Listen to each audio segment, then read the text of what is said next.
Hi, Chris. How are you? Good morning, Rod. I'm very well. Here we are on a damp Sunday morning. We're recording a bit early this week because I'm going away for a few days with my family for half term. Yeah, and we can't leave the listener without content, can we? So it's a bit odd to be doing it on a Sunday morning. It's all a bit bright in here than I'm used to. Those of you on the video feed will probably see more detail than ever. Yeah, I guess it is a bit bright, isn't it? Normally we record on a Monday evening. So if we miss some amazing news like Apple buying Nintendo that gets announced tomorrow morning, then we apologize for it. But should we get into it? So it's episode, what are we on now? 107, and it's the 11th of February, and we've got quite a bit of news and a small main show coming up. We do. We always say that, and then we run for an hour and a half. I'm just going to take you to task. You always say when Apple buy Nintendo, this is sort of some overwhelming dream of yours that it's actually going to happen. No, I hope they don't do it, by the way. I would love Nintendo to stay fiercely independent forever and keep doing what they do. Current Apple, I don't think would treat Nintendo very well. Anyway, let's dive in and do a little bit of follow up. So, first off, with this bits of Vision Pro stuff we need to talk about within follow up, and I think that's going to rumble on. I don't think we're going to break out into a separate section, Vision Pro. It will eventually calm down, but there's bits and pieces. But the first thing I found, and I've highlighted this because I've been facing this issue too, is Christian Selig, who is the writer of the Ice Cubes app, I think, on the App Store, both for phones and all the rest of it, has been pointing out on Mastodon that he's been having issues with Bluetooth and Sonoma.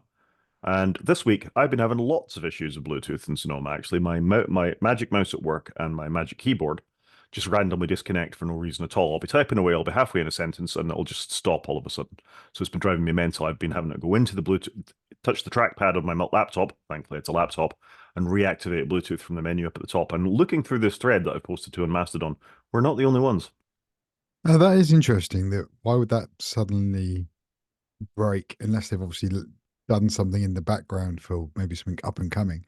Um, I've not seen this, but then I'm not using my Mac a huge amount. I obviously have a Bluetooth keyboard and mouse in front of us today. I've got the Apple ones, and they seem okay. Like I don't think I've had any issues, but I'll keep an eye on it. Well, there was a software update, wasn't there? We went to a point one of some sort, this text bug that popped up in the iOS versions as well. So I don't know if it's related to that, but it's not good. Yeah, I did install that update, so that was 14.3.1. How was that a gigabyte? All it did was fix a potential text bug. It seemed rather a lot for what seemed to be quite a small, probably a small fix, if that makes sense. Yeah, I thought so too. But who knows what else they tweak while they're at it. Moving on, and another post from Mastodon from Craig Hockenberry, who's out having a great launch of the Tapestry platform that I talked about last week on the Kickstarter. That's gone quite well. I don't think they've hit the stretch goals yet, but they're making progress. And he's just talking about investing in a headset, and Apple having sold 200,000 users. If you capture 1% of the market, that's 2,000 customers for him. That's probably conservative for the kinds of apps that he makes. So it's just his return on investment for having to build something for Apple Vision Pro for the potential addressable customer base. And that's quite an interesting way of thinking about it, isn't it? I think I can't remember the gentleman's name, but the guy that wrote Apollo, that was killed off by the Reddit API changes, wrote a YouTube app effectively for the Vision Pro that's done really well. And he had a toot saying that he'd recouped his costs for the headset that he'd bought in one day for selling it on the Apple Vision Pro. Now that's terrific. He made his 3,500. I can't speak on a Sunday morning, clearly. 3,500 to $4,500 back. But that's unusual. Everybody wants a YouTube client. Not everybody wants the little note-taking apps that the Icon Factory do and all that kind of stuff. So it's a different market. Yeah, I quite like the back of a fag packet envelope mass. I don't know what we call it these days, but I'm seeing as post and fags are dying off. We need to come up with a new term because people won't know what that means. But I just quite liked his simple calculation there. Basically, he needs to charge $15 for the app to make it worth doing. And I don't disagree that people should charge a reasonable amount of money for an app. Um, I quite like the idea of annual payments myself. I'd rather pay for an app annually rather than it coming out every month. And equally, sometimes I've been tempted to do the lifetime thing. I want to support developers. Same with podcasts because I sometimes buy like a mug or some merch because I think I don't pay to listen. So why don't I give some money in some ways? And you're revealing your upgrade T-shirt. I've got my ATP mug next to me that currently has pens in it. Um, so I think he's right. You should charge a decent amount for it. Otherwise, why are you doing all that work? And in this scenario, you have got to buy some new hardware. You had to buy a Mac to do the coding. You've invested hours. You may pay a contractor to do some coding. You may have to pay an artist to do the graphics. Charge a reasonable amount of money for it. I get that some people do it for a hobby, but if you want to turn your hobby into your dream, it's got to be sustainable. Yeah, and this move to subscription-based pricing, which has been driven by things like iOS apps, actually, the ability to do an-app purchase and all the rest of it has really moved that. And also, I'd blame both Apple and Google for the freemium model becoming more and more of a thing, where you do release an app for nothing and then you do the in-app purchases, and therefore are putting a lot of costs up front in the hope that there will be a longer term plan to do it. And consumers, we were talking before the show about password managers and more on that later, don't really want to spend money on stuff. They think software is just a commodity that they get. They don't want to spend a monthly thing. But you and I and others were quite used to paying for the major version upgrades that you get every 1 year, 18 months, 2 years, whatever it be. And that was fine. BB Edit, for example, still use that model. So I think it's perfectly respectable to charge $15 to $16 for an app for a platform that's small. And if you don't, if you can decrease it when the customer base becomes larger, fine. But I've got no problem with Craig Hockenberry doing this. I think it's the right thing to do. No, agreed. And something that actually took away from Mike Hurley was when he was looking to use various pieces of software, he was very much of the view, I want to see your business model. I want to know that if I invest effort into using your piece of software, whether it be, an RSS client, a mail client, that you've got a business model that's going to be sustainable and therefore the app's not going to go away. So if I'm going to use your app every day or every week to do something, like we use Audio Hijack Pro to record this podcast, you want to know that it's going to carry on working, be supported, um, and be invested in. And therefore, if you pay some money towards it, you know that you're helping towards that business model. Hope so. Moving on, apparently Apple Vision Pro is creating a new generation of what they call glass holes. So this was a term that was coined by Google users using Google Glass, therefore glass holes that were out in the world doing dodgy things wearing Google Glass. And now they seem to be doing it wearing Apple Vision Pro. So I posted the video about Casey Neistat in the subway. I don't think that was that egregious, really. He's just walking around the city fine, up and down stairs and blocking the stairs while he answered a text, very slowly poking it out by looking at each individual letter on his Apple Vision Pro keyboard. Maybe not ideal, but people driving Teslas, very bad idea. Yeah, and I've seen some posts on this Tesla piece that you sent here. Some people saying, "Oh, I wasn't really doing anything with it. I was pretending, or it was just on pass through." I don't really care. You've got a computer in front of your face. You should not be doing that whilst you're in a car. I'm curious to know, is this going to be like people being self-conscious when they first started wearing AirPods, many, many years ago when they came out, they were new, they were unique. How many people are we going to see sat on the train with a Vision Pro on? Um, I'm super curious to see what this will be like. I don't know if I would want to do it. I think I'd be very self-conscious, and I think equally I'd be very concerned about being cut off from the world, if that makes sense. I think that's my whole reservation on the whole headset piece. So yeah, it's going to be interesting to see how this one plays out. And are we going to be sat next to people in offices that just completely blank us now because they're going to go get a cup of coffee and go, oh, I'll just keep my headset on and go and get a cup of coffee and not have to engage with anybody. So yeah, I think they're right. If this becomes mainstream, as Apple platforms generally do, this version won't. But same with the Apple Watch. Over time, it doesn't take long before you see a lot of people wearing these things. Yeah, it's tricky, isn't it? I think it certainly shouldn't be doing this. This has no glass on it in the sense that if the computer crashes for any reason, you're just looking at a dark screen. You're not seeing anything else. You're crashing your car. So that's 2 episodes of Crash that you don't want to see. Um, I think it might become more socially acceptable. Max Tech YouTube channel, I've got done a couple of videos on sort of wearing these around the office, wearing them for 8 hours a day, and all the rest of it. And I know our next piece is on other people getting them in their hands that aren't the mainstream reviewers and their sort of takes on it. And little bits of it really quite appeal to me in the sense that you could go and get a coffee, turn it on, pass through, talk to people. I think there is a barrier by having ski goggles on all the time. Speaking to your office mates, frankly, you should take them off when you go and get a coffee and you need that kind of break. But yeah, it's interesting, isn't it? That when will it become socially acceptable um, to wear these kinds of things in the office? And it's probably got to hit that sort of mass media penetration. But all these things would have been the same. You think, you kids, you're there with your newspapers ruining your eyes, reading by candlelight, and then that becomes, oh, listening to the radio is rotting your brain, or watching the TV is rot. So the next evolution is viewed by the previous generation as being the worst thing ever, and it's going to be terrible for humanity. Humanity is doing plenty of other terrible things to itself without, Vision Pro or AirPods or television or radio. a lot of these things really spurred technological innovation and advances into the next sort of generation and what we've been able to do. So I think I'm like you. I'm a bit reserved about it. Don't do this. Don't drive your car wearing one. But I can see them becoming more socially acceptable, certainly on trains and airplanes and coffee shops and things like that, as they begin. If it becomes a success and it works its way around the world, it looks a bit cooler than the Oculus one, though. It does, and I'm sure as we progress through, they will get cheaper, and once they hit the right price point, their market saturation will go up. But we've seen it, like I say, with the Apple Watch. As soon as it started getting cheaper, more accessible, um, and you go through iterations and people can pick them up secondhand, it doesn't take long for Apple to penetrate a market. No, that's very true. What's next?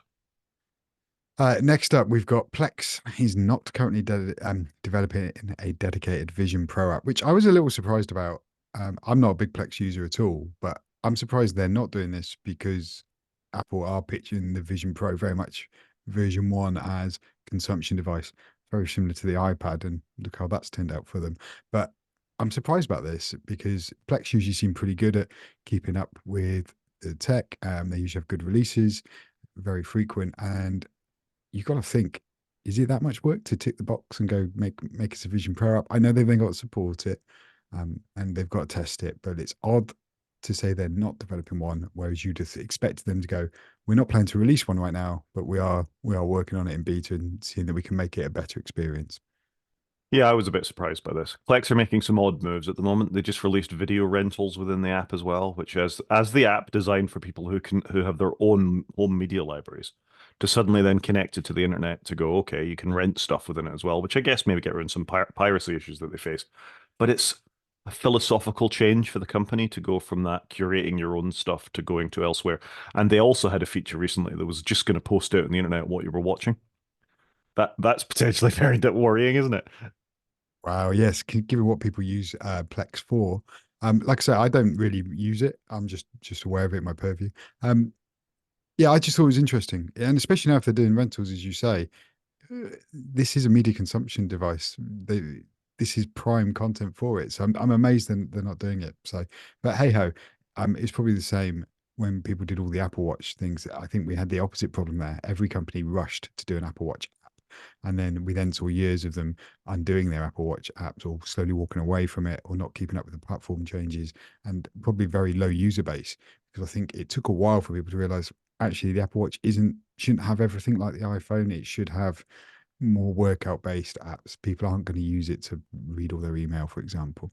So, in a way, I'm not surprised, but I think that decision will change. And I think give it 12 months and we'll be in a different place.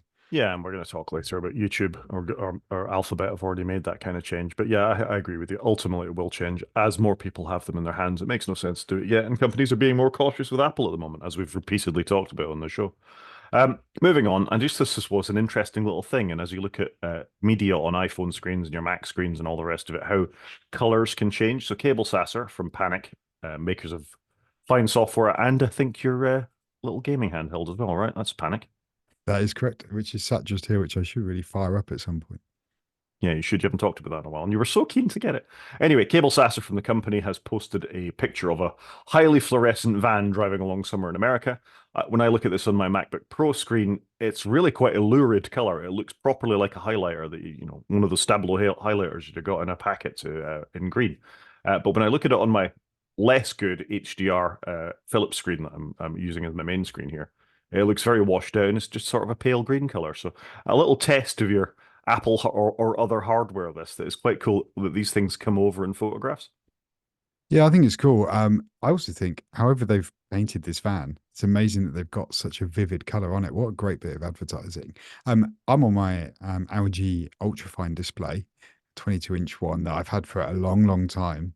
And the image looks fantastic. And I've tried it on my studio display and on my MacBook Pro. All looks really good that the color is maintained. But yeah, it's interesting that Photoshop, like I said, has lost some of that color. And I always used to remember Photoshop being tricky with color profiling. And I'm speaking probably from 10 years ago when I used to use Photoshop. I've since weaned myself off it. Thank you to Pixelmator for being a much cheaper alternative that I'm happy to pay for. But just did everything I wanted because I was never a pro user. But it is interesting. And it's amazing we don't really see images like this that much. I guess that really pop. But yeah, I enjoyed that because it did make me think, oh, this is why I have Apple displays because they they do have really good panels. Yeah. Um, yeah, wonder what it looks like in the Vision Pro.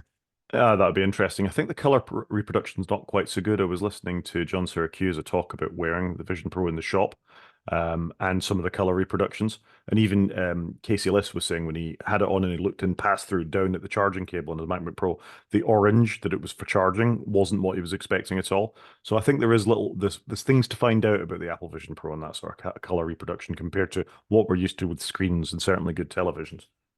Yeah, it doesn't have the full P3 color gamut, which is what Cable referenced in that post. Um, I guess that they've got a lot of work to do there of how they pass it through, how they then process it. Because I guess to a lot of people, they don't maybe this goes back to our Tesla drivers at the top. They don't maybe realize that it is being passed through. Maybe they think they're just looking through it. It depends how good it is. I've not worn one, so it's hard to tell. The only thing I was going to mention just briefly on it, it was interesting to listen to some podcasts. I think some people think whilst it is mind blowing, it is still very much a version one product. Um, Blurry text, not as great for doing productivity on, slow to type. You've got to look where you want to click, those kinds of things. So it's going to be interesting, I think, to see how Apple iterate on it. It sounds like a good 1.0, but I would expect to see a lot of change and progression when we get to WWDC, assuming they're going to do a version 2 of Vision OS. You would have thought so, wouldn't you?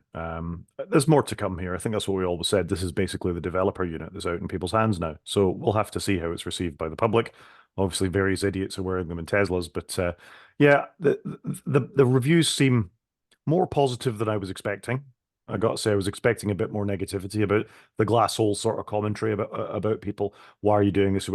But there's enough positive within it, and particularly as you say, as a consumption device, it seems to have gone down extremely well. So I think it's a good 1.0. Anything else to say about follow up?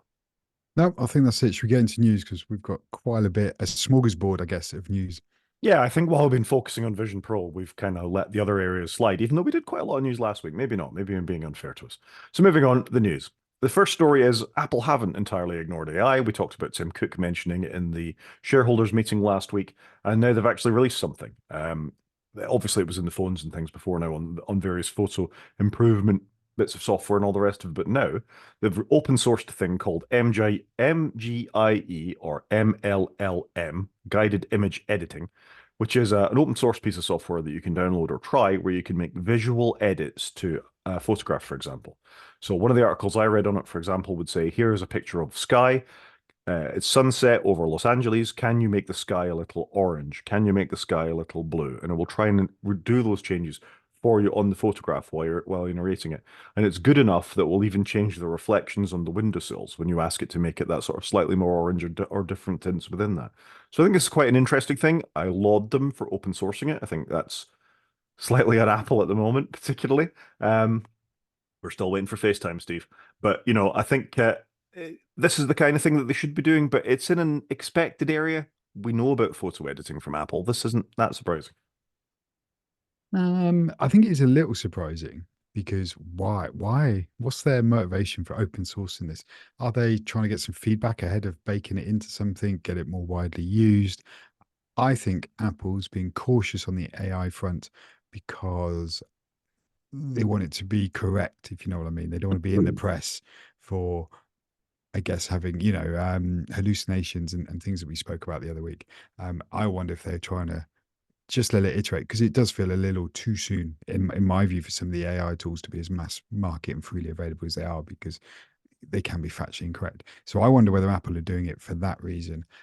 Look, we've got WWDC coming, and apparently Apple is going to be a big year, and I've got a note on it later to pick up. But I wonder if they're just testing the waters ahead of some of this to get some feedback, so that if they do bake this into a product and really shout about it, that they want it to be really good and maybe avoid any obvious pitfalls. That's my view.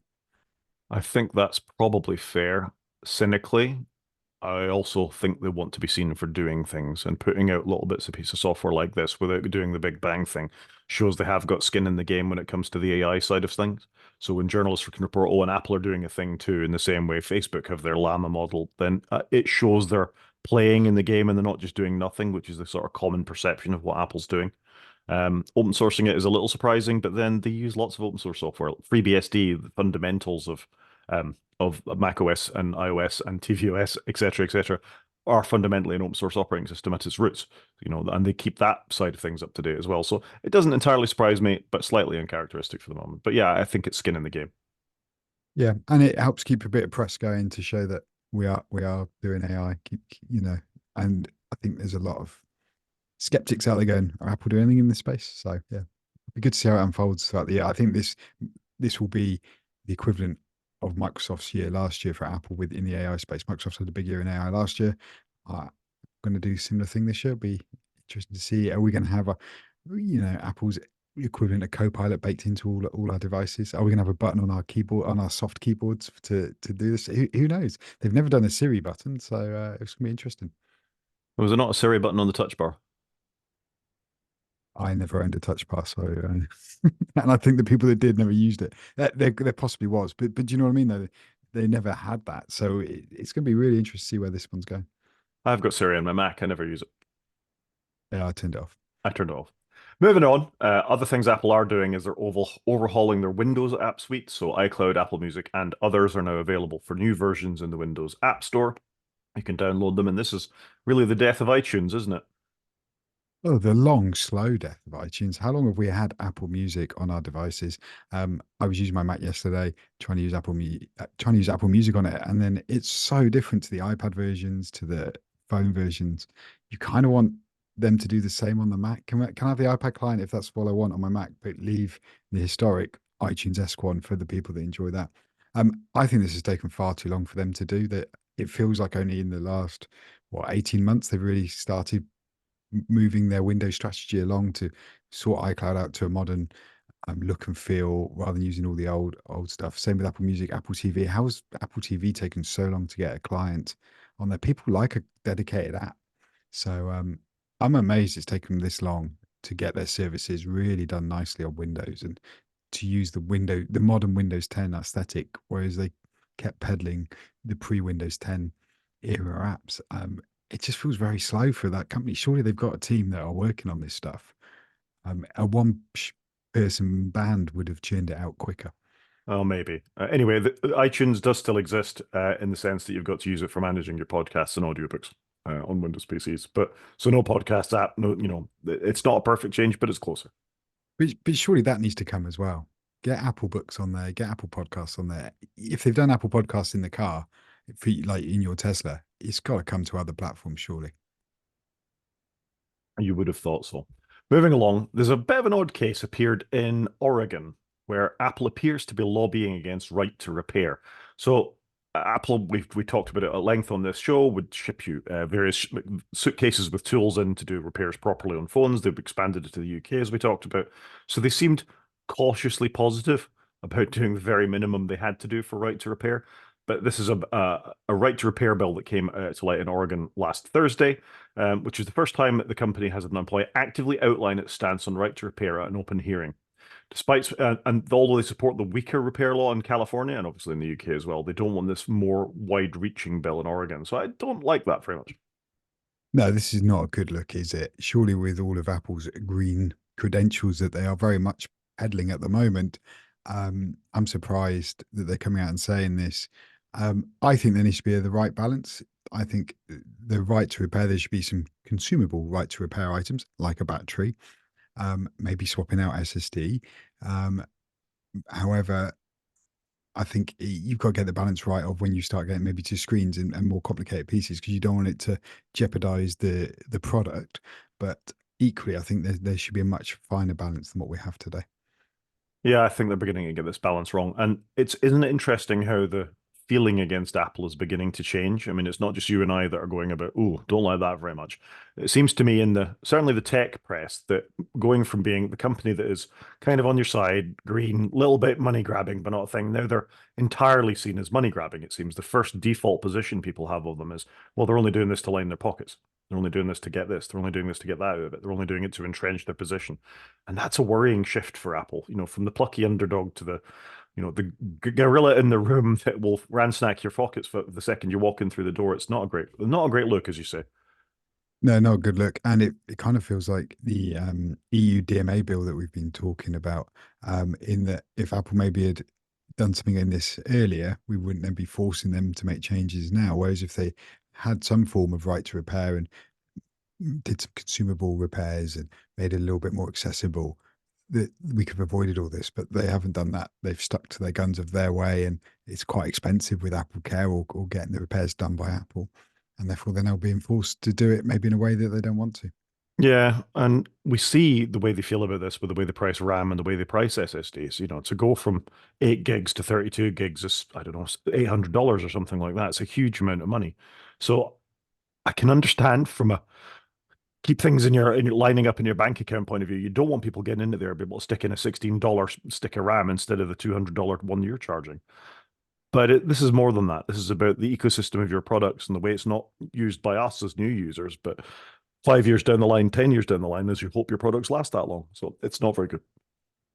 Yeah, agreed. Should we move on to WhatsApp and how it's going to interoperate with other Yeah. apps? So we talked about this before. This is also a consequence of the Digital Markets Act. We talk about this a lot. I'm beginning to think we should maybe go on a course to learn a little bit more about the Digital Markets Act in terms of its laws and its sort of far-reaching influences. And if you were seen to be a platform within that, then you had to interoperate with other services. So in this case, WhatsApp has enough users that it needs to be able to interoperate with Signal or Telegram or one of the other messaging platforms. Apple somehow have managed to get out of this, and I'm not sure how. But basically, all these things they need to interoperate, and this is just WhatsApp putting their first thing out there, saying the kinds of things they can do, they're going to do in order to carry that interoperation. Yeah, and this whole thing still blows my mind that there's going to be some very talented engineers that are going to make this work. I'm super curious to see how this works because are you going to be on WhatsApp and I'm going to be on iMessage? That's going to be interesting to see how that works. Part of me would like it, but then I haven't got the excuse of I'm not on WhatsApp. I don't want to join your gang because I'm quite happy not getting all those notifications at the moment. It's a tricky one, isn't it? And the levels of encryption between these things vary. So, WhatsApp very high level encryption, as does iMessage, as does Signal. Yeah, whereas some of them, like Line, for example, the Line Messenger within China has different levels of encryption within it. So how does that work? How does it devolve down from one to the other? Um, and that's not new. We thought about these. These are the major problems about moving encryption keys around between services from the start. But what WhatsApp are saying, that's a sentence you don't want to say too quickly, are that they're pretty happy with where they're getting to, really. They have an ability to do this. And I presume these apps are going to be full of warnings. Hey, somebody with Telegram has entered the chat. They use a different encryption standard. Please be careful for man-in-the-middle attacks or whatever. They're probably going to come with scary warnings, but in principle, I think the EU are doing the right thing. It's far too easy to get to a size to get your customers on board and then shitify your platform, which is what we've seen with lots of places doing. So making them be a bit more open with this kind of stuff, as long as they can get the security right, as long as it's got the appropriate warnings in it, can only be a good thing. Yeah, agreed. If they can make it work, I'm curious, but equally, are we going to end up with a downgraded experience because they've been forced to do it? And it's that whole thing of I think companies being forced to do things, whereas maybe if they were proactive, they could have done it in their way, maybe in a better way. I don't know. It's going to be interesting. Yeah, I mean, that is the normal argument for these things is that regulation stops innovation. But you could point at iMessage is it still called iMessage? You could point at messages and say, actually, they're well behind the curve compared to most of these other services. They only in the last couple of years brought in editing and tapbacks and, the ability to delete messages and all those innovations. Stickers are all things that have been on these other platforms for years. So if you're just a messages user, you've missed out on a lot of these innovations from there. So that is in an ecosystem where Apple have total control. So they could have had all this innovation right out the gate, but they've sat there and they've done very little with it over this period of time. So maybe in this case, in order to interoperate properly with these other things, they're going to have to raise their standards. So these basic features, editing, deleting, reacting to messages, at an encryption level, are at least a standard amongst them all. And you're not having one particular messaging platform that's got the thing that the rest of them don't have. Yeah, I think that's fair. It's going to be, like I said, I think interesting how it all pans out and in the detail. I'm assuming Apple are going to be having to. No, Apple are not having to do this, are they? Because they're not deemed big enough, which, like you say, is mind blowing. Yeah, but I think particularly in the EU, it's not a surprise. Most people have moved on to another messaging service. You yourself say you're the weird standout who just uses messages for pretty much everything and not WhatsApp. I'd say 90% of the population use WhatsApp. Yeah, I'm very much an outlier in this world. Moving on, and speaking of outliers in the world, there's a little story this week about how TikTok is destroying itself from the inside out. TikTok's had a bad couple of weeks, I think. We were talking last week about the Universal Music Group withdrawing their music from the TikTok platform, and that affects all videos to way back when. You know, if you made your little dance video with some sort of musician that was part of Universal Music Group, that's gone now. You're changing internet history, for want of a better word, and let's face it, that's what TikTok was known for. But apparently, it's beginning to clutter its app up with unpopular features that users don't want. They're messing up the partnerships, like with Universal Music Group and others. Um, they seem to be struggling a little bit all of a sudden, despite having a vast number of users. Yeah, it's interesting seeing them because it's permeated through to me. I'm not a TikTok user, but yet here we are talking about TikTok, and it does seem like they're trying to work out where to go next. I think they've made it in, the viral space, the shorts, the portrait videos. They're now looking at adding widescreen in there. They're probably wanting to chase down, I guess, YouTube, because surely that's got to be their next biggest competitor. Equally, YouTube have introduced shorts and are trying to, chase TikTok users. So I guess it makes sense that you've got two companies trying to chase each other, because TikTok's coming at it from one angle. YouTube's come from the other with, like I said, with the widescreen videos, the more sort of blog-esque videos, the reviews and everything. And I'm not surprised by this, because if you're TikTok, where's your next play? How do you keep growing? They've had phenomenal growth, but they've got to keep it going, haven't they? And maybe this is how they do it. But the problem you have with that is, at what point do they lose their core user base and um, actually end up losing users? And look, this is possibly what Apple are going through too. Apple, as you said earlier on in the show, Apple were the startup and the underdog. They're now not in that position at all. And actually, some of their decisions are a little bit egregious. Yeah, a little bit. It's just slightly dead, a little bit egregious. Yeah, that's quite an interesting one. I mean, you've got capitalism in a nutshell here, haven't you? You must always have growth, growth, growth, growth, growth, growth, and therefore you got to change things around all the time to maintain that growth. You go to Tesco's to rearrange the aisles because they want to get people back in the shop. You know, it's capitalism, rampant capitalism. But by doing that, they're changing the things that brought those users to the platform. I think Instagram are a good example of that, where they did start trying to add in features. It wasn't just people taking pictures of their lunch all the time or that one sort of charming moment. The ads came, the little video features came, the sort of microblogging came, all the things that they tried to shoehorn into, and they started losing users because that's not what the users were there for. They were there for the nice pictures of your lasagna. And TikTok are doing the same thing, where they've gone from, a little dance video that was a craze and a bit of search through to, okay, now, as you say, we're going to shoot it in a different format. We're going to allow you to have 30-minute videos. We're going to start to compete with YouTube. We're going to build in this, that, and the other feature. And that's not why people join TikTok. They join to do the little 30-second dance clip. And they want to see other people do that. And they want the algorithm to get a little bit better at surfacing that or suggesting new dance things to them. But that was their audience. And as soon as you start abusing the audience, they begin to leave and they consider alternatives and they go elsewhere. And that's the story we're seeing over and over. And it's the fight between building the walls of your walled garden high enough before your users realize they're in the garden, or just keeping them happy and giving them what they wanted. And like I say, to me, I think it's an allegory for capitalism in microcosm, that you can keep the existing users you've got. You might need to sacrifice a little bit of the hockey stick growth that the market wants to see, but you'll entrench your platform. The worry is you get bought by somebody worse. But I think Snapchat, for example, have managed to navigate this a little bit better, mostly. Yeah, no, it is interesting. And well, Snapchat's one. I don't think you or I use it, but it's one that's kind of definitely passed me by. But it's equally not in the news that much. They've had moments, but equally they seem to be just carrying on in the background. They are. And talking about something that's carrying on in the background, it's just a little rumor that Apple is still working on foldable phones and iPads. That's not a shock, is it? I don't know how this is news. Surely they should be working on them, and they should be telling us when they're releasing one rather than this. They seem very, kind of back to the AI piece, very slow on uh, looking at the market around them and keeping up with it. But again, maybe that they wanting to do it in a way that is really meaningful. And I guess there is software and hardware engineering in here, but surprised that this is news that they're still working on it. It's not dead. Like, they should 100% be telling us they're releasing one imminently. But I'm surprised that we've not got more rumors for this year of the iPhone Ultra is going to be foldable. I think Apple particularly struggle with, they're going to have the same problems everybody else has got. So you look at these devices, they're fragile because they fold, and they've got creases in the screen because they fold. Consumers don't seem to care. They just want the nice portable device that they can snap down to a different size and get on. Get over Apple. Make it robust enough so the hinge isn't going to break. Samsung seem to have done this now in their fourth or fifth generation of these things.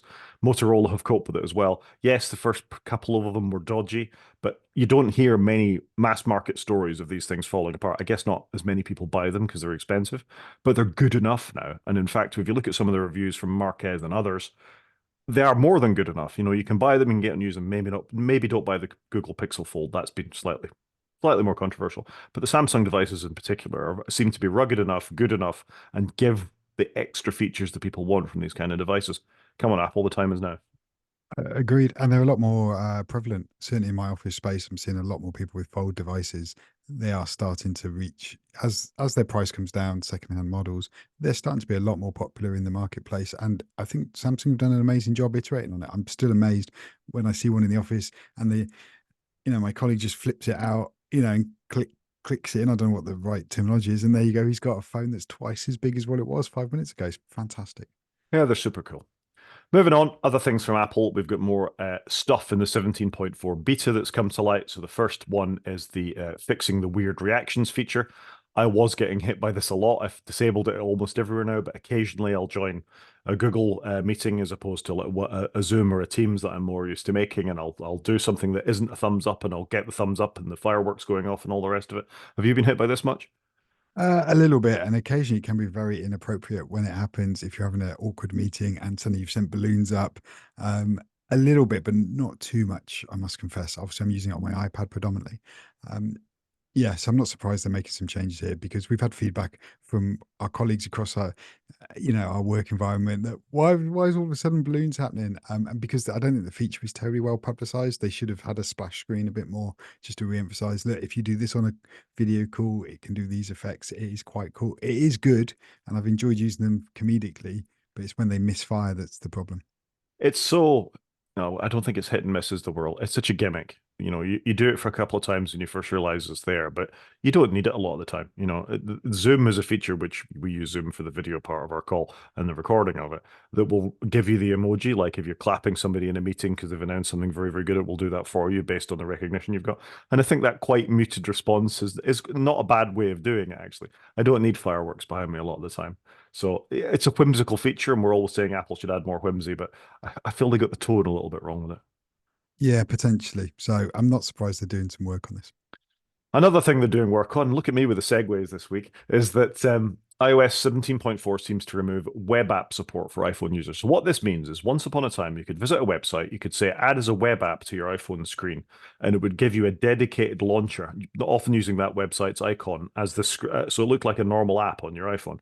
That came with all sorts of extra bonus features, like it got rid of all the Safari Chrome around the edge, so it behaved like an app, and you could have in-app storage. So Amazon used this, for example, in their Kindle web app, so you could download the books directly to the web app on your phone, and you could read your Kindle stories inside of the web app before there was an actual Kindle app. And Apple were pushing this as, oh, you don't worry if you can't have access to the App Store, or your app's going to be a little bit dodgy, that we're likely to review it. Just do a PWA web app instead.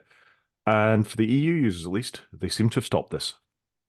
Yeah, I find this a bit odd because they only just brought that functionality to the Mac. It seems very strange to me that they're now taken away in the EU. I can't understand why this needs to be removed. So I've read two things about it. One is this is malicious compliance on the part of Apple as well, is that there's some part of the law that says, these need to be interoperable as well, or you need to resolve what browser engine that these kinds of things will be running on. So when Google Chrome or Firefox come to iOS within the EU, they're going to need to be able to do this kind of thing as well. And Apple are being a bit malicious and saying, no, this is actually a Safari thing, or this is actually a Google Chrome thing, or it's part of the browser choice. So it's slightly confused messaging because Apple haven't come out and said anything about why they've done this. So we're all making assumptions until we know why. And why have they only done it in the EU? Well, it seems related to the Digital Markets Act, doesn't it? So, but again, I think that malicious compliance part is probably accurate. They're doing things in the meanest, least forgiving way possible whenever it comes to EU part of this update. So yeah, it's a bit of a worry. Yeah, it's just Apple being Apple at the moment, I think, and it's not, as we've discussed, just not a good look, and we can't condone it. No, we can't. So there's a couple of links within the show notes for them removing these web app supports, and Michael Sy has done a big piece on all the various bits of media on it as well. Moving on, do you want to tell us about free USB sticks lying around in your drawer? They're all bad, and you should throw them in the bin. How's That's that? probably that's not a bad summary actually.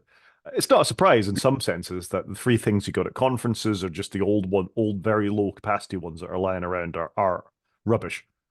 Yeah, I was surprised to see this come up because I can't really remember when. Well, actually, I do know when I last used a USB stick. I had to install Windows 11, and I just made a USB stick for somebody to wipe a hard drive and install it. But no, any free one you shouldn't use because you could end up with some malware on it. It could phone home to various states that you don't want to be phoning home to. And equally, yeah, the storage might not be any good. And the article is quite interesting because they're saying you shouldn't, fill it up to maximum capacity because you may end up with like bit rot and things. So just if you've got old USB sticks, throw them out, especially if they're free ones. If you need one, go and buy a good reputable one from say SanDisk or whoever. But the free ones just don't use them, especially if you're putting anything on it that is very important to you. Yeah, there's quite a good link in the article about. I'm going to read this. It's quite a long one. The market for affordable pocket-sized storage has proven itself to be a messy one over the last few years. High-capacity storage is in fact getting cheaper, but not in every corner, at least not when you look closely. In mid-2022, a 30 terabyte external SSD was listed on Walmart and AliExpress for just over $30. Inside, there were two micro SD cards hot glued to a USB 2 board and loaded with firmware that both misrepresents itself to Windows and simply rewrites its limited space over and over as you copy to it. Wow. Rubbish. Wow. It's just awful, isn't it? Just, yeah, just don't use them if you can avoid it. Yeah, dangerous rubbish. Moving along, Mozilla is continually trying to reinvent itself. It has a new CEO this week. We talked about its falling market share. Makes me very sad because I think it's a terrific browser, but they keep coming up with other little bits and pieces of services in order to keep themselves relevant.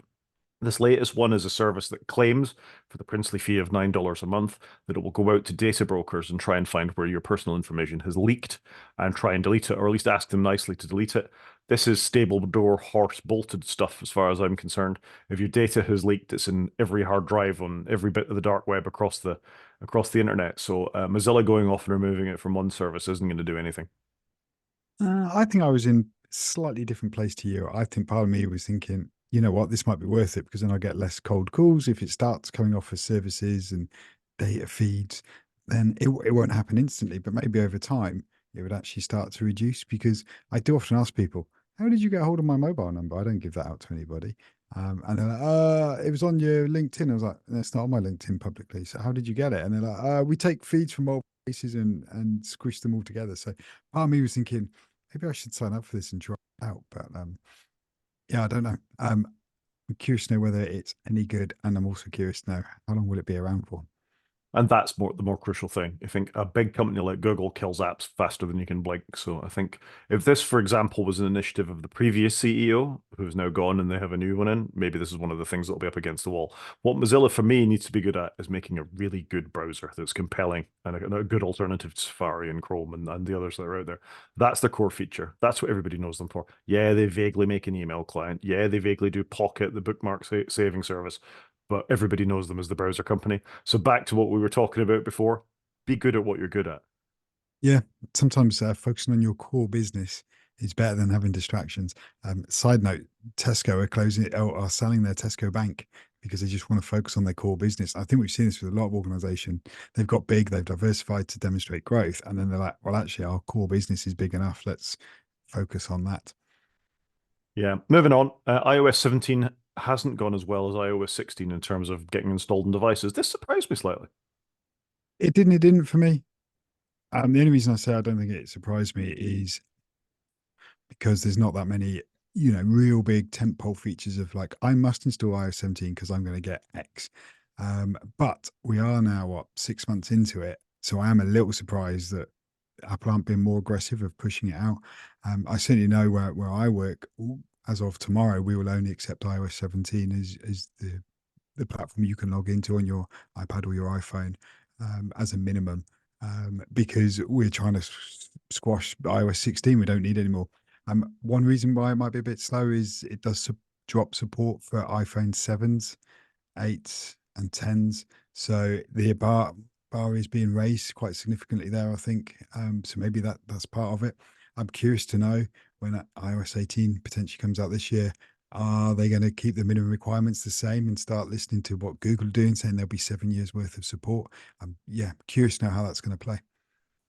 Yeah, that's a tricky one. So it's about 10%, maybe a little bit more than that, less installed this time in 2024 compared to iOS 16 was in 2023. So yeah, it's definitely slower. And I agree with you. That's a very valid reason as to why it might not be. I still think of the iPhone 10 as being a new iPhone.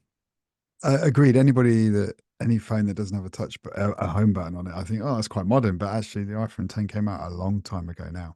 Yeah, you're not wrong. Moving along, trouble for Microsoft. They sell their BitLocker service, which is an encryption feature for Windows, so to keep all your various files and passwords and things like that safe on the platform. You can crack it in about 10 minutes using a Raspberry Pi Pico. That's not the best level of encryption I've ever heard of. And a Raspberry Pi Pico is what about £20 to buy, Less.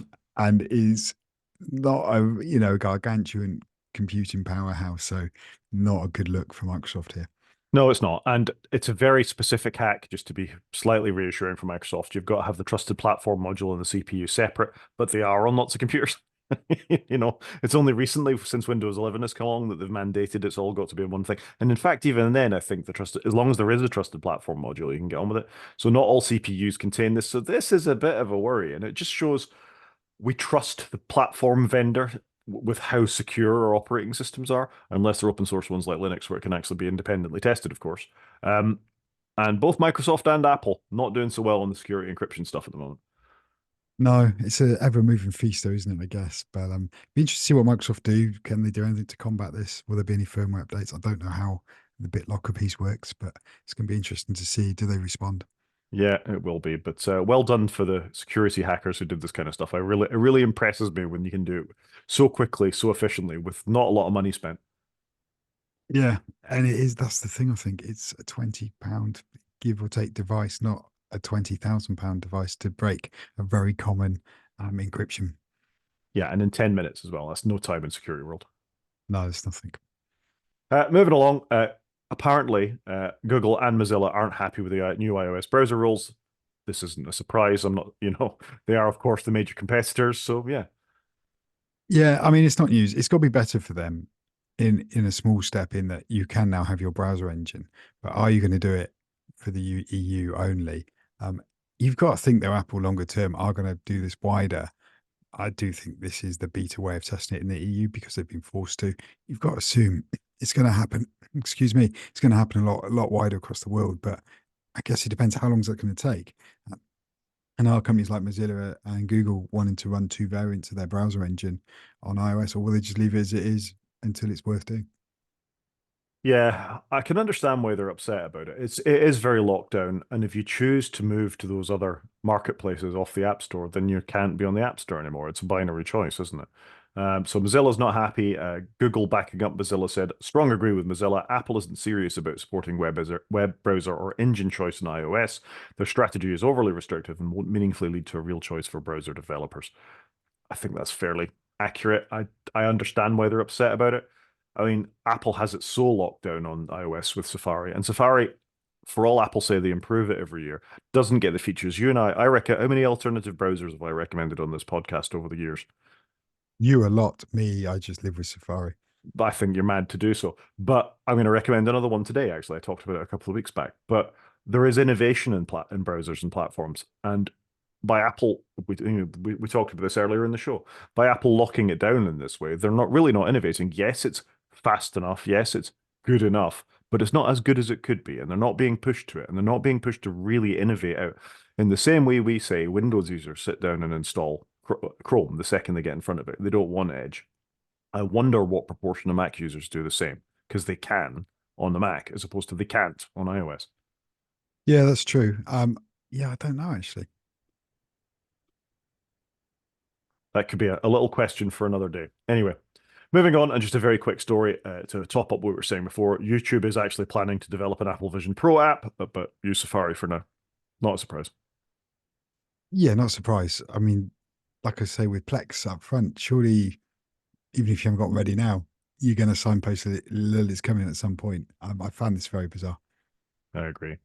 Um, yeah, it just takes, I think it'll take time and more things will be there. But I do think there's a rift, a metaphorical rift between Apple and some of their previous bigger customers about giving them power on another platform. I'm sure Google have their own designs on the VR space in the same way Meta do. I'm not surprised Meta would be a bit reticent in bringing their apps into it, particularly in light of the DMA and all the things that would, to distribute a free app is going to cost them a huge amount of money. Why would you give them another platform to do that on? Yeah, yeah, that is true. Yeah, I think it's gonna be interesting to see how Vision OS lands, like I say, 12 months from now, Yeah, and with the how public. many parties release for it, or just use their iPad. Just point you out, you could just use our iPad app, because I'm surprised YouTube are pointing people at Safari and not the iPad app. Why wouldn't they make that available in compatibility mode? It makes no sense to me. It'd be interesting to know their decision there, though, because are the compatible iPad apps any good, or is web browser better? So strange that one that they're not doing that, because you'd have thought they'd want to keep you within in an app of some shape, It's with media such controls and things. Yeah, I mean, and it's such a bad user experience to use Safari rather than a YouTube app because you can't, if you're a YouTube Premium subscriber, you can download YouTube content within the app. So if you're going to go on a flight or you're, going to go and sit in a hotel room for a while without wireless, you're knackered. You can't use the YouTube website. You'd have to use the app. So it's an interesting thought. Do you reckon companies like YouTube are surprised how many Apple have sold so quickly? Because maybe they thought it's too expensive, it's a developer device, we'll wait till mainstream, but maybe they've looked and gone, actually, way more people have got these than we'd anticipated. It's really hard to say, isn't it? There are a large number of Apple developers who were going to buy one of these. There are a large, if any company has early adopters as Apple, they'll spend lots of money to get in on the platform. You probably look at Sony and how they've done with their VR headsets, not great. You probably look at the HTC Valve thing, not great. That's £1,000 headset. What didn't go down well. And Oculus, I think, have done better with getting them into the mainstream, but it's still not very mainstream, is it? So there probably is a certain, there was an appetite for that, but it's not the first 6 months of the Vision Pro are going to be telling. It's the next 6 months. The people who wanted it, that pent up demand will be there. But after selling out the 200,000 units or whatever, what happens next? There'll be another bump when it goes worldwide. But it's really, will it have that mass market penetration is what we're waiting to see. Yeah, no, I agree with that. And certainly for me, Meta is the one I hear most about from non-techie people going, oh, my child's bought this, and families have, oh, we've got a headset, we use that. But it is just the Meta one. I barely hear anybody with the others. Yeah, fair. Can you tell us about the Wirecutter and Apple News? Yeah, I used to love the Wirecard, and I think a lot of us did before it got purchased. But I'm just saying it's back on Apple News now, and this follows The Athletic coming to Apple News. So it's interesting that Apple News Plus is getting some new content. Sadly, very American focused, but I actually quite enjoy some of the Apple News Plus stuff. However, there's probably not enough there to recommend anybody buy Apple News Plus. If you don't get it as part of the Apple One bundle. Interesting, I walked past a shop here in the UK the other day, and it was advertising Apple One, and it basically went, you get Apple Music, you get iCloud Plus, TV Plus, and then it did not mention News Plus as a benefit, which just seemed odd to me, because why wouldn't you mention it? It is a benefit. There you go. It is a benefit, but I don't think they do a very good job with it. The interface drives me batty. I think it's an appallingly written app, frankly. So I'm not surprised that they're not the proudest. Yeah, and it's one they bought off another company and yet seemed to take a long time to roll it out, and then haven't really iterated on it, I don't think, in a meaningful way. I do use Apple News quite a lot, I must confess. I check it most days just to see what's going on. I've got it tuned, I think, to give me lots of F1 detail and bit of general news. So I actually quite enjoy the app, I must confess. Sorry. Fair enough. I'm glad the Wirecutter's there. I think also it's had its day as well. There's probably a whole piece we could do another time about how mainstream media is probably dead in some senses, particularly sort of print journalism and things like that. And it's only those that are very good that are going to survive the jump over to the proper offline or online media of the future. Anyway, do you want to tell us about iOS 18 and Vision OS inspired design change? Yeah, so I was just thinking about this. There's a sketchy room that says iOS 18 might have Vision OS inspired design, which to me, I was thinking about, so actually, that kind of makes sense, because if they're struggling for adoption, do you know what gets people to adopt really quickly? Change how it looks. And then what we have seen with Apple is they are unifying how things look and feel, how things work. I was thinking about Stage Manager just yesterday, of how they brought that out on the iPad and on the Mac. And basically, it's how you interface on Vision OS. So I wouldn't be surprised if they do want to have more conformity. I agree, Stage Manager on the Mac is iffy. On the iPad, I use it because it's all that's there.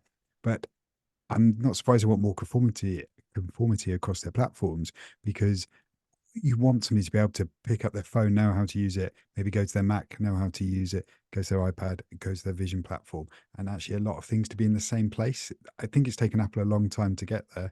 Certainly hardest for them on the Mac because there's a lot of history there, but they are slowly every year chipping away at that seamless way the platforms work. They've all got a control center, they've all got some form of dock, um they've all got an app launcher. A lot of the apps are the same across the platforms, so I think this is interesting and may, like I say, may solve the whole adoption thing. I think that if they do change the interface a little bit, it may well drive up the minimum hardware requirements because you've got to assume that a 6 7 year old phone won't be able to run this. But yeah, curious to see if they do this, and it would make me install a beta if they've changed the interface because it's great to play with it. You'll install a beta anyway, though. They don't need to do that. You'll have a beta. Yeah, fair point. I don't have a lot to say about this. I think, of course, you want to unify your platform to a certain degree, and you don't want people to be familiar. But I enjoyed scrolling down through the article that's linked to on Mac Rumors to see what is a screenshot of Mac OS X Beta.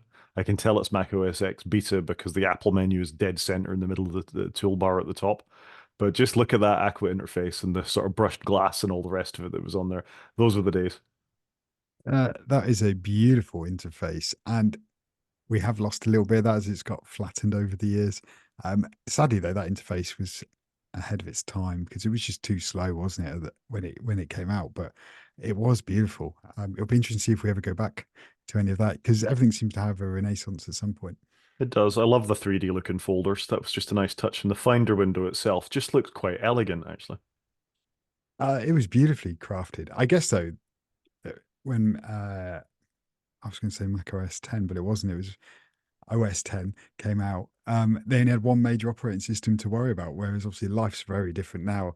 I would love to know inside the sausage machine, how do they bring weather app to all their platforms and how they manage that? How do they bring, like an iCloud enhancement that they've got to deploy across Mac, iPad, iPhone, Vision? How does all that work? It'd be super interesting to see inside. It would, but the answer is they don't. Look at Apple Music Classical. They don't. They just bring one app to one platform and they leave it there. Journal on the iPhone. You can pick those apps. Weather, calculator. They don't. That's fair, but there are some features like messaging the cloud that they recently did and key contact verification. How do they make that work on all those platforms? So I would like to see a little bit inside that machine. Anyway, should we move on because we are going long? As usual, we're going long. So you want to tell us about Ted Lasso Series 3? So I rewatched Ted Lasso series 3. I think I watched it when it came out.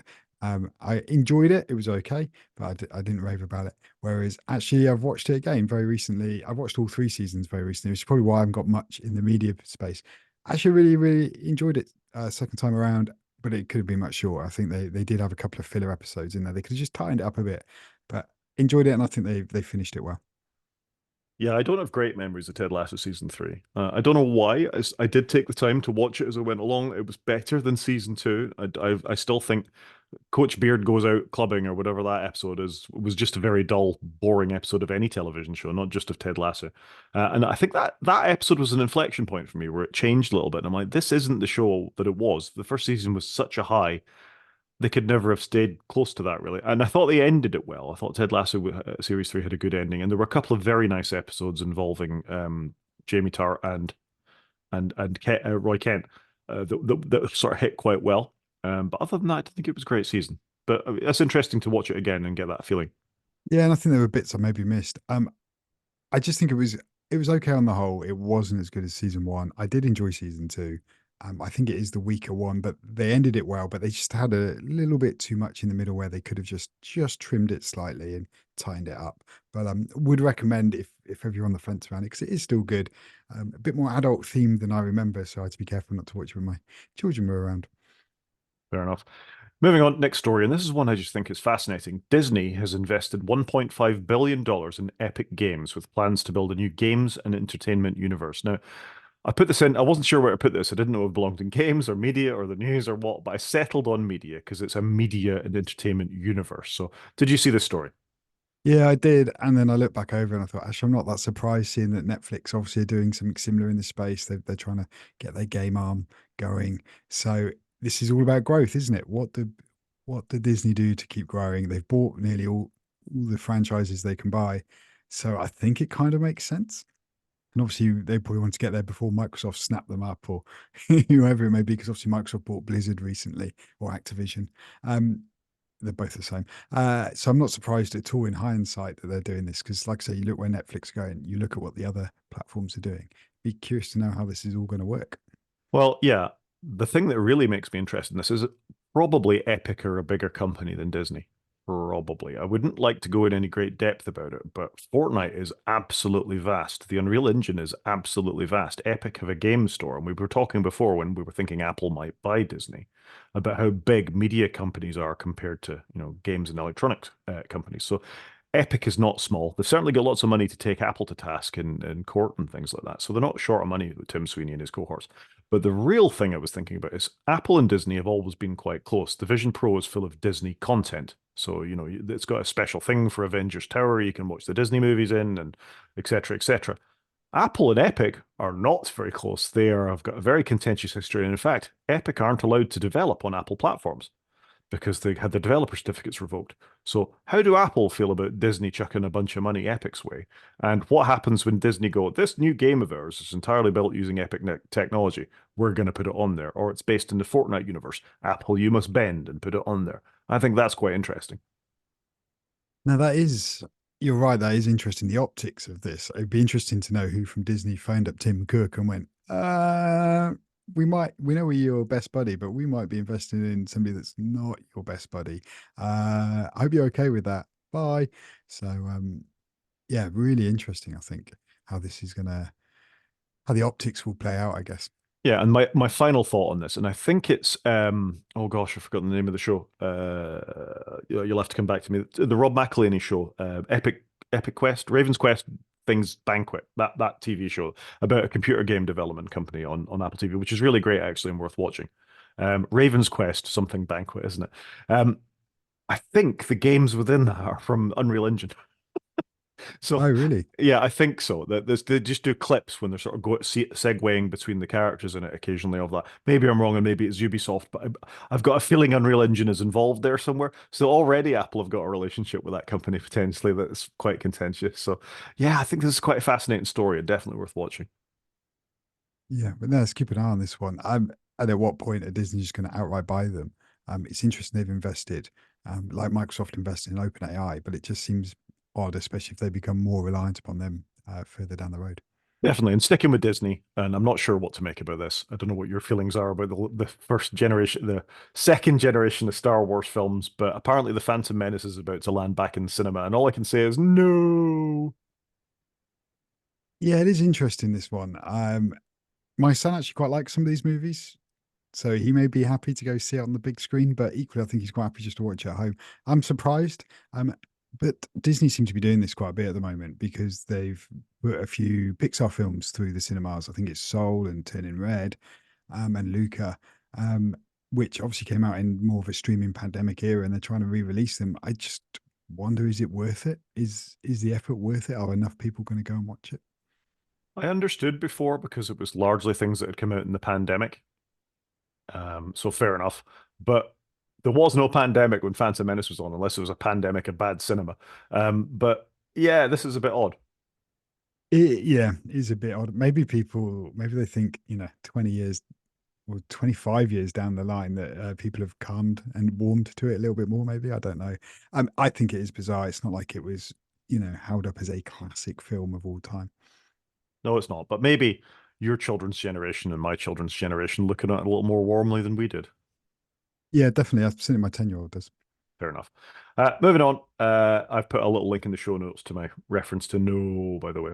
I think it was actually the third film, not the first one, but moving on. Masters of the Air, I have watched 3 episodes of it now.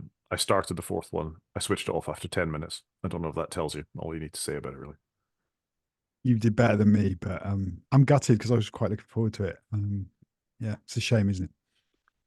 It is a shame. It had such potential, but I'm not the only one. I think all the reviews have borne up what we've said. It's just a bit dull, and that's a real shame because it is a story worth telling.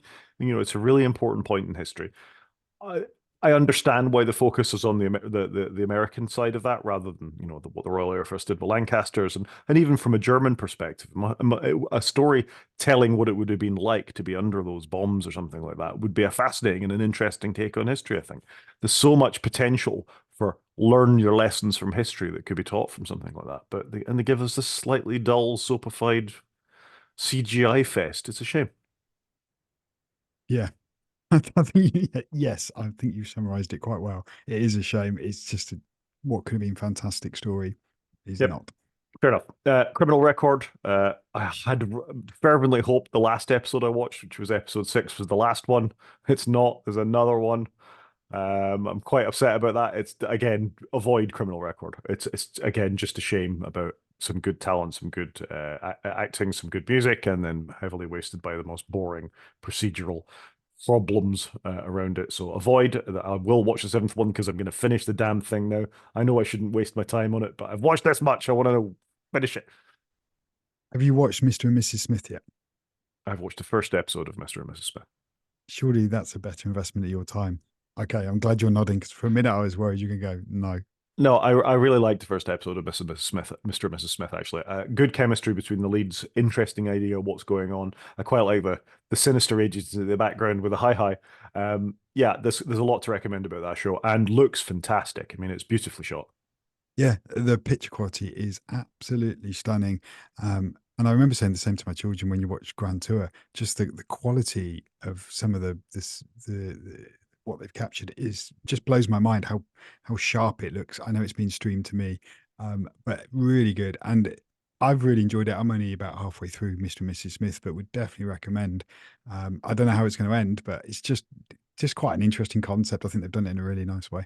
No, I'm enjoying it, and I would say I got the Amazon advert warning at the start, watch out for adverts, and then they didn't give me an advert, so I was quite happy about I've only had one thus far, which annoyed me, but we'll see how it goes, I guess. that. Yep, and then just very quickly to finish, for some reason the other night I watched the Muppets, the redone Muppets movie with Jason Segel on Disney Plus. I don't know what made me want to watch it, but what a great film that is! But what terrific music! I'm still a bit annoyed they robbed Tron Reloaded of the and Daft Punk of the Oscar for Best Music in a Film, but it is a great thing. The Brett from Flight of the Conchords did the music for it. Just a lot of fun that film. Yeah, and it's fantastic, isn't it? I've watched that with my kids. It's a good family film. Love it. Yeah, it's great. Anything else in media? Now let's get into games. This is going to be super fast. So Microsoft are apparently going to bring Xbox games to PlayStation. We're going to get more details next week. This seems to be it's probably part of the Activision Blizzard deal, really, where they want to show willing. PlayStation have done this. You can get PlayStation games on Steam and on Windows PCs now, so I guess it makes sense the other way around. Surely it's got to be good all around because they're going to monetize their properties on more platforms. I know sometimes you want exclusive to sell hardware, but if you're not making much money on the hardware, surely you want to make money out of the game. So I'm looking forward to see what this brings. I know my son would love to play a bit of Forza, but whether that will come, who knows? I think you've got the right game in Gran Turismo anyway. And anyway, there's nothing else you need on PlayStation other than Call of Duty, and you can get that on Microsoft too. So I'll keep my strain-related thumb injury that I think I've caught as using the DualShock too much. It's not a DualShock anymore. What is it called? Dual sense. DualSense. There we go. Yeah, the DualSense. Far too much time on DualSense. The current season 2 update is very good on Fortune's Island. Not saying any more than that. Tell us about threes on Steam. I think we already talked about it, but Threes is now out on Steam. It's great, and it's only like £3 or something. So there you go. I do think it works really well on the iPhone. That's probably the right platform for it. But I love this game, and I'm glad it keeps giving.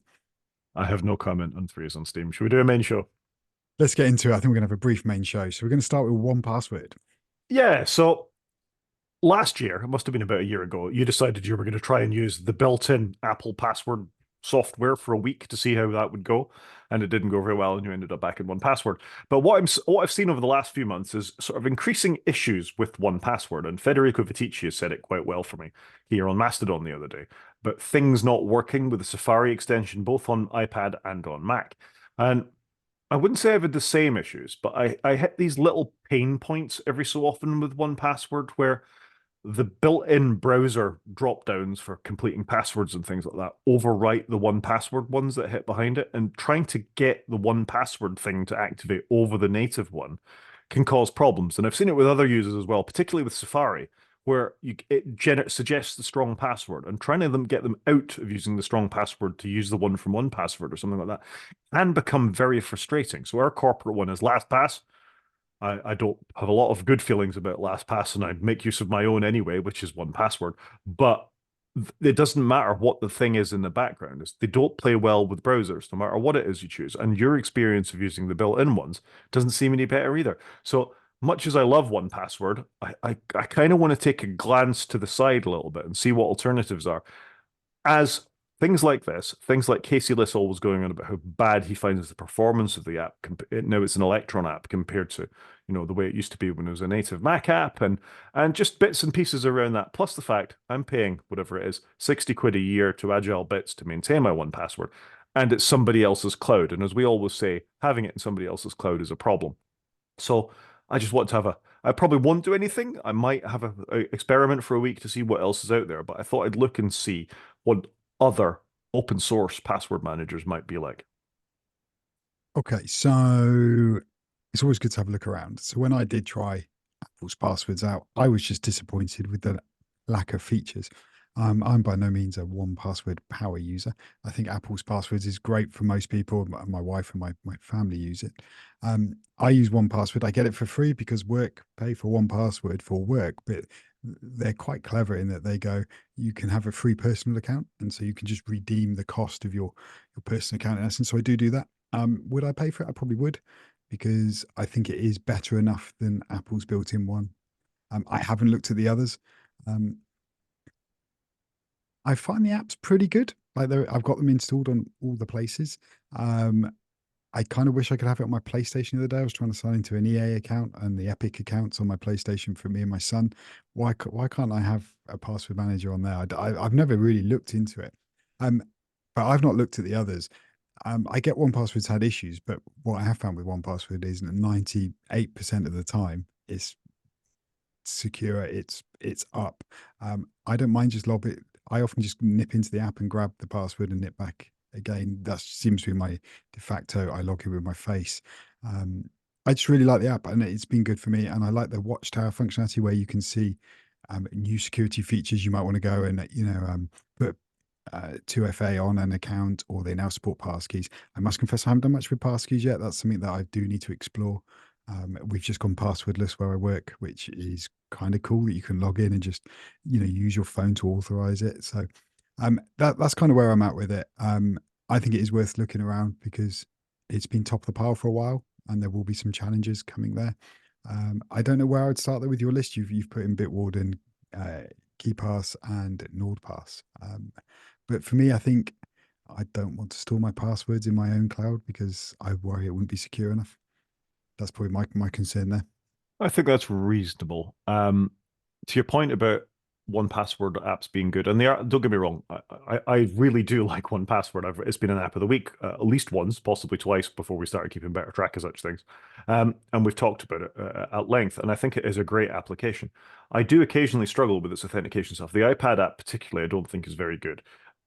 More often than not, I need to type my password into it rather than doing the face authentication. All right, I don't have the latest and greatest iPad. It's last generation's iPad Pro with the M1, but the camera's good enough. It should be good enough to scan my face. It's good enough to unlock it. Why won't it accept that? The iPhone app is a bit better. It normally sees my face. I can get onto it, and the Mac one quite often, every 2 weeks it seems to want to require a password again, which I'm fine with. But it seems to happen more than every 2 weeks. My feeling is that I have to enter my password rather than using the biometrics. I don't know, about every 3 or 4 days, it seems to pop it up an awful lot. So it's one of those things you doubt yourself. As human beings, we don't always have the best sense of time. Maybe it was 2 weeks ago, but I just get the impression there's little bits and pieces where the edges are beginning to show. And their focus on enterprise is definitely losing some home-centered features from the app and maybe little bits and pieces like that. So again, everything that you just said about one password is right. They're more often than not, they're up. I feel like it's very secure. I like the additional security features they get. I like things like the ability to share passwords with people by text or one-time codes and all that kind of stuff that's built into one password. But I don't think it hurts us to keep aware of what else is going on. You know, we said from a very long time ago, the cost of getting out of an application is what you really need to think about. And occasionally it's worth thinking, how would I get out of 1Password? Because I'm super dependent on it. I've got lots of stuff in 1Password. And I think it's just worth that occasional put your head above the parapet and see what else is going on out there. Yeah, so listen to some of the things you've just mentioned though about how often it needs to look at your face. There are security settings where you can increase that. So you can have it to every 30 days. You can say never. Um, that's obviously up to you what you want to do there. You can also say about how often you want it to lock. Because I remember I was getting prompted for it far too often. And so I did move that back. I think I went for monthly in the end. Um, yeah. Um, so I would probably recommend having a look at some of those. I've just gone into settings on the Mac client, and it says I've been a member of 1Password for 7 years. I know to begin with, I used it very sparsely, but actually, I did sit down a long, long time ago and go through every website and change all the passwords so they were all unique. And then a year ago, I went through and changed all my email addresses because I had moved over to a new platform. So I would definitely I don't know what I would do. I think it is worth having a look around. I do wonder sometimes, and I've never tried it. Can I actually export all my passwords out into a some form of spreadsheet and just print the things off so that I could have a paper copy to put in my safe? Because what happens if 1Password did go kaput? They do have various export options, but I've never tried to use them. So Yeah, they let's do. They give you see. what they give you one pucks, which is their own thing, and they give you CSV, which is pretty standard for these things. I wonder how it exports passkeys. Yeah, I don't know. I don't know how that works. So I am tempted to do that. It's like I say, a CSV just to put a hard copy in a safe. Or maybe I could use a line around USB stick to tie it back in and stick it on there and then put that in the safe. But I think I think it is a good app. I think it is done and it's got great investment, so it's well looked after. So that is one thing I would say for it. You know, it's got a commercial model backing up, whereas you do wonder sometimes if you pick a free one, how's it going to keep going? I think it'll be interesting to see what Apple do this year with passwords. There's always been talk of it breaking out into its own app, but we've never really seen it. So is that going to happen? Yeah, I think that's where if I went anywhere, I'd possibly go there. Especially now they've just done the iCloud piece on Windows, as we talked about at the top of the show. That going to improve the password syncing as well? I'm not sure. I'm going to keep an eye on it. I think is what I'm saying. But right now, I always stick with 1Password. Apple need to be careful of their monopolistic tendencies right now, I would suggest. That is a problem, isn't it? I think we can call that a main show there and do an app of the week. Does that sound good to you? Yeah, let's do it. So, app of the week, I've talked about it a couple of times. It's called Flurp, which is a spin on Mozilla Firefox. It's made by a Japanese company. It is open source, so you can get in and you can see it. I just quite like it. It's a bit different. I like the fact you can configure the user agent to be Chrome on Windows and more websites work in it. They do the tree style tabs thing really, really well. So if you don't, in our era of wider than they are tall monitors, I want my tabs down the left-hand side, not along the top of my browser, and it does that really, really well. If you're within a website and you open another link within it, and it opens another tab, for want of a better word, you actually get within a tree down that, so you can actually work your way back up the tree to what you were. So it's a really nice little browser. I'm a big fan. It keeps updated along with the mainstream for Firefox proper, and it reports itself as Firefox, which means Firefox and Mozilla are getting market share as opposed to Chrome again. And I don't think any of us should be using Chrome browsers, even if it's just to give them a little bit of competition. So my app of the week is Flurp. Yeah, it does look good. I've not tried it, and I'm trying to keep this podcast Mac very clean. So mate, I will pop that on my MacBook and try that out. It looks really nice though. I kind of like the idea of all the customization, and I would be a little tempted to have a look at the source code just to see. I'd love to see how these apps are built because I've never made one like this. So yeah, it looks really good, and I do like the idea of the vertical tabs. I think that's. I'm amazed we haven't done that more earlier than now because we've all had wider screens for a long time. Definitely. Thing of the week. Thing of the week. So I've gone for an app this week actually, and the app I've gone for is called Race Capture app, and it's on the iOS and iPhone. Oh, and you can get it on your Mac as well. By the looks of it, it's just the iPad one. Um, it's a really cool little app if you're into Formula One because it's got all the races loaded into it.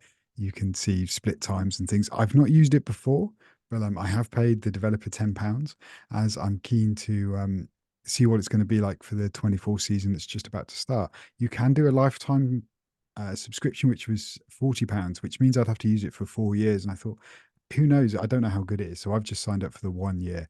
but it just looked great. There's lots of detail in it. It's got all the races numbered. You can see where they are on the globe and how we're going to go around the world. It's got news in there. And then, yeah, it will have a lot more detail on the races and split times and things like that. So, if you're into Formula One, I would recommend it. And it just looks a really cool app. So, yeah, I'm looking forward to playing with it. It looks like a proper passion project. It does. And the developer of it, I've seen him do other stuff, and I used to follow him, I think, on Twitter and things. And he's got a few other apps out there. He does vinyls. I think that was an app that I've played with before for playing albums and things. But no, it just looks really good. I can't remember how I stumbled across it, but that's what I'm trying at the moment. So I thought I'd put that in as thing as the week because I don't think I've had an app for a while. Good choice. I think we can call that a show, Chris. I think that's it. So thank you to everybody for listening. And if you want to get into contact with us, Rod is at G5Maniac at master.don.scott. I am at _CJP at mastodon.social. You can watch us on YouTube. We probably need to come up with a short URL for the YouTube channel. Or you can drop us an email at wakefromsleep@protonmail.com. Talk to you next week, Chris. Cheers, Rod.